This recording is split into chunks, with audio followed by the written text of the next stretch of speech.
Buong tapang na ipinakita ni Vice Ganda ang kanyang pagsuporta sa co-host na si Kim Chiu sa gitna ng sunod-sunod na batikos na natatanggap nito sa social media.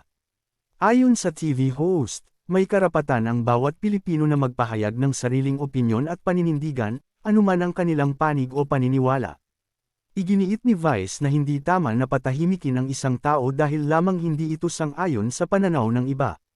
Para sa kanya, likas sa isang demokratikong lipunan ang pagkakaroon ng magkakaibang opinyon, at hindi ito dapat maging dahilan upang magkaroon ng pang-aalipusta o panghuhusga sa online platforms. Binigyang diin din niya na lahat ng mamamayan ay may pantay na karapatang marinig at igalang.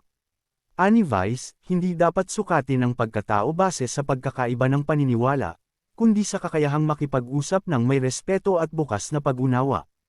Para sa maraming netizens, malinaw na ipinakita ni Vice ang kanyang malasakit kay Kim, lalo na't hindi ito ang unang pagkakataon na ipinagtanggol niya ang mga taong malapit sa kanya sa industriya. Kilala ang komedyante sa pagiging prangka at handang magsalita kapag naniniwala siyang may hindi makatarungang pagtrato.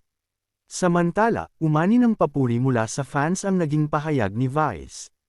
Marami ang humanga sa kanyang paninindigan at pagsasalita para sa respeto at pagkakapantay-pantay, habang may ilan ding nagsabing isa itong mahalagang paalala na gamitin ang social media ng may pananagutan.